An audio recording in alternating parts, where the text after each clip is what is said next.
Assalamualaikum warahmatullahi wabarakatuh. Selamat berjumpa kembali teman-teman semuanya. Bersama saya Samsul Umar, praktisi pertanian di channel Maharaja Organik. Teman-teman semuanya, pemupukan pada tanaman merupakan satu hal yang harus kita lakukan baik sebelum melakukan penanaman sebagai pupuk dasar, setelah masa vegetatif, ataupun pada masa memasuki generatif. Teman-teman semuanya, banyaknya jumlah pupuk yang kita berikan pada tanaman kita tidak menjamin melulu akan menaikkan hasil panen. Kenapa demikian? Karena pupuk yang harus kita berikan itu sesuai dengan kebutuhan tanaman tersebut. Dan harus juga kita pastikan bahwa ketika kita melakukan pemupukan itu bisa diserap secara maksimal oleh tanaman tersebut. Pertanyaannya adalah, apakah ada pupuk yang tidak diserap oleh tanaman? Jawabannya bisa iya, bisa tidak. Apa yang menyebabkan itu terjadi? Karena ada yang disebut dengan penguapan, ada juga yang disebut dengan terlarut. Kalau penguapan itu sifatnya dia ke atmosfer, tapi kalau dia terlarut itu terbawa aliran air. Nah, teman-teman, seperti yang kita sering melihat pada misalnya tanaman padi. Rata-rata 99% teman-teman petani ketika melakukan pemupukan pada tanaman padi itu airnya tergenang banyak, baik di masa vegetatif ataupun di masa generatif. Padahal unsur-unsur pupuk yang diberikan itu rata-rata pupuk yang sudah berbentuk kristal. Misalnya saja urea dengan kandungan amonium, urea amonium itu NH4. Nah, ini sebenarnya memang ketika amonium ini bercampur dengan air, dia akan menjadi NH4+, artinya sudah bisa diserap oleh tanaman. Tetapi ketika dia bercampur dengan air, tentu tidak serta-merta semua kandungan unsur yang ada di dalam urea atau NH4+ ini itu diserap sepenuhnya oleh tanaman. Karena jumlah pupuk dengan jumlah air itu berbanding jauh. Nah, sehingga begitu misalnya terjadi aliran air ini terbuka, sawahnya ini terbuka aliran airnya, maka tentu kandungan NH4+ tadi atau amonium tadi itu akan terbawa bersama dengan saluran air. Begitu juga ketika melakukan pemupukan di saat kondisi sawahnya kering. Nah, inilah yang menyebabkan terjadi penguapan, terkena matahari karena di situ ada unsur gasnya, akhirnya terlepas lagi ke atmosfer. Nah, itu teman-teman. Jadi jangan mengatakan bahwa saya sudah memberikan bermacam-macam pupuk tapi tanamannya masih begitu-begitu saja. Nah, itu yang perlu diperhatikan.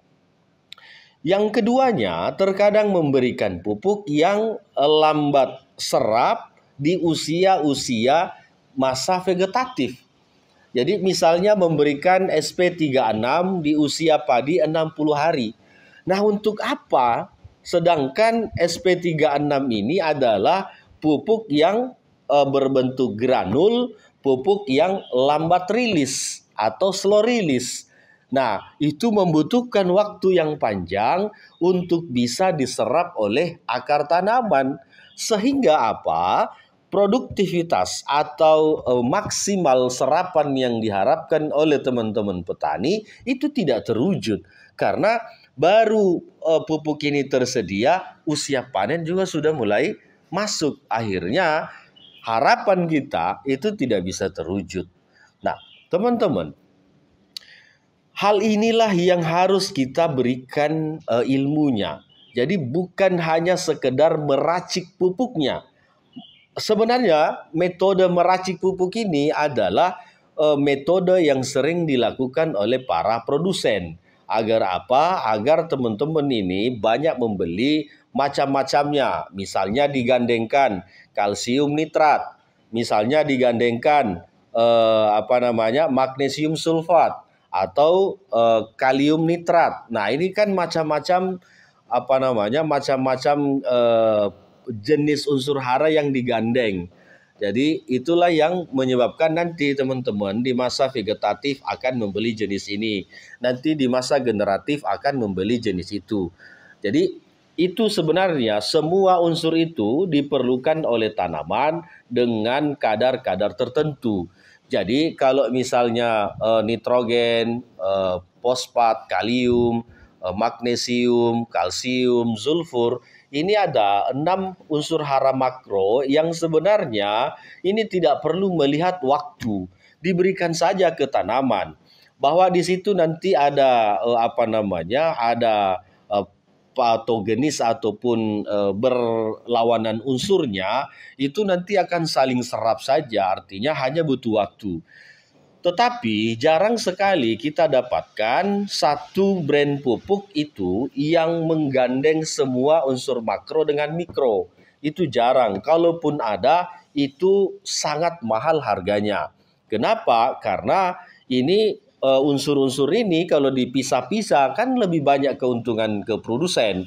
Misalnya tadi NPK sendiri, nanti kalsium sendiri, atau magnesium sulfat sendiri, nanti misalnya kalsium nitrat sendiri, kalium fosfat sendiri. Nah, itu kan sengaja sengaja digandeng-gandeng seperti itu, dipisah-pisahkan agar petani ini membeli dengan jumlah banyak. Bahwa nanti di situ ada berlawanan unsur, nah itu sebenarnya hanya inisiasi saja ataupun akal-akalan saja. Karena pada kemajuan teknologi sekarang ini, semua unsur itu bisa digandeng. Tidak hanya kalsium dengan nitrat, tidak hanya magnesium dengan sulfat, tapi semua unsur itu bisa digandeng dengan adanya kemajuan teknologi saat ini. Nah, teman-teman, kembali ke metode pemupukan. Saya melihat teman-teman kadang-kadang di padi ini memupuk misalnya menggunakan NPK 10 sak. 10 sak itu berarti 500 kilo. Kalau satu saknya ini misalnya harganya 400.000, maka kalau dia menggunakan 10 sak itu berarti 4 juta. Kos NPK saja yang harus dikeluarkan untuk memupuk 1 hektar. Belum lagi nanti menambahkan pupuk-pupuk yang lain. Itu juga tidak menjamin bahwa hasil panen yang diharapkan oleh petani dengan membeli 10 sak NPK tadi bisa maksimal ke 8 ton, 9 ton, atau 10 ton. Padahal kos ini sudah diberikan. Apakah pupuknya yang tidak bagus? Bukan. NPK itu sudah dibuat secara teknologi terbarukan untuk bisa diserap oleh tanaman padi dan lain-lain.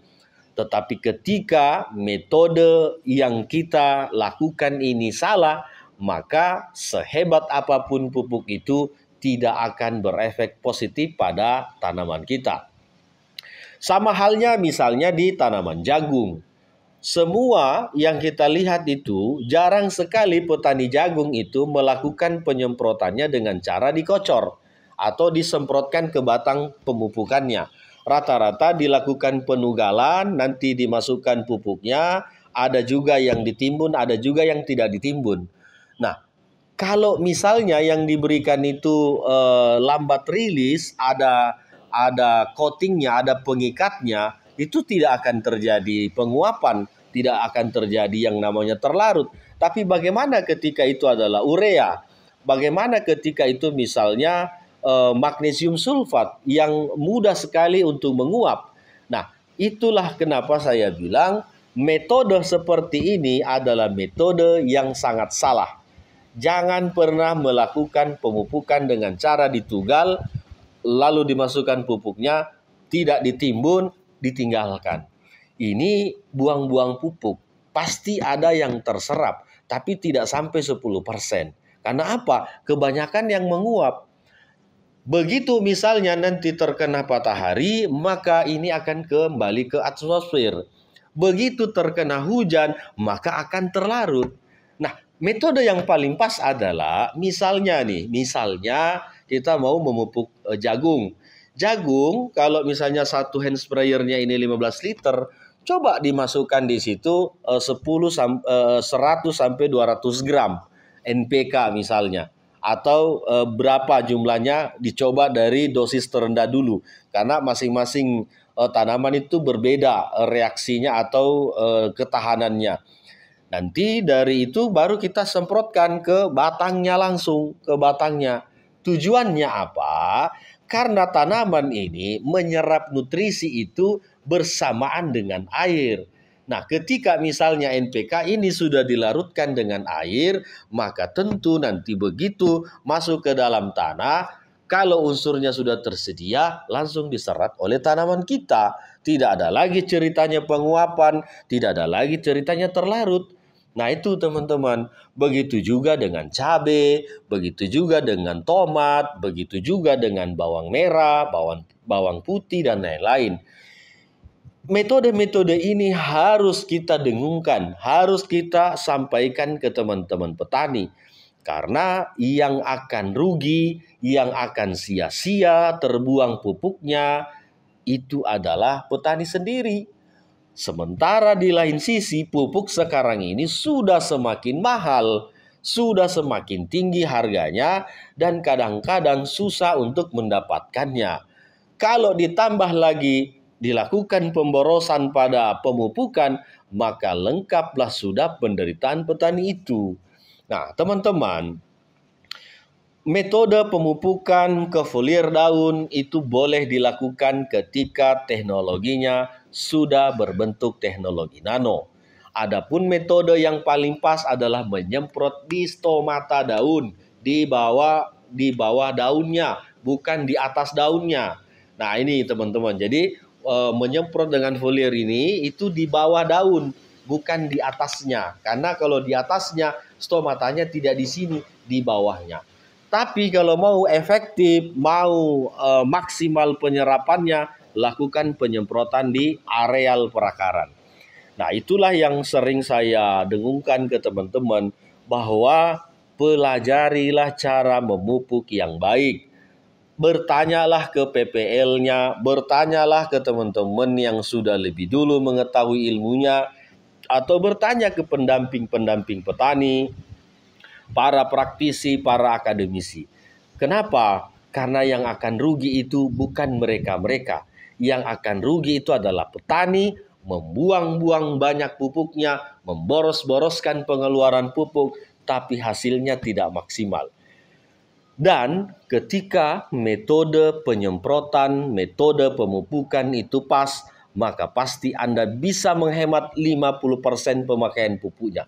Contoh misalnya, kalau selama ini menggunakan urea dengan 1 hektarnya misalnya 10 sak, coba dikurangi menjadi 50%, tetapi lakukan seperti apa yang saya sampaikan tadi.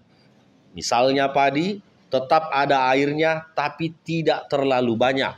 Macak-macak kalau perlu, lakukan pemupukannya, tahan airnya, jangan ditambah, jangan dikurangi, sampai betul-betul pemupukan yang ada itu terserap sempurna oleh tanaman kita.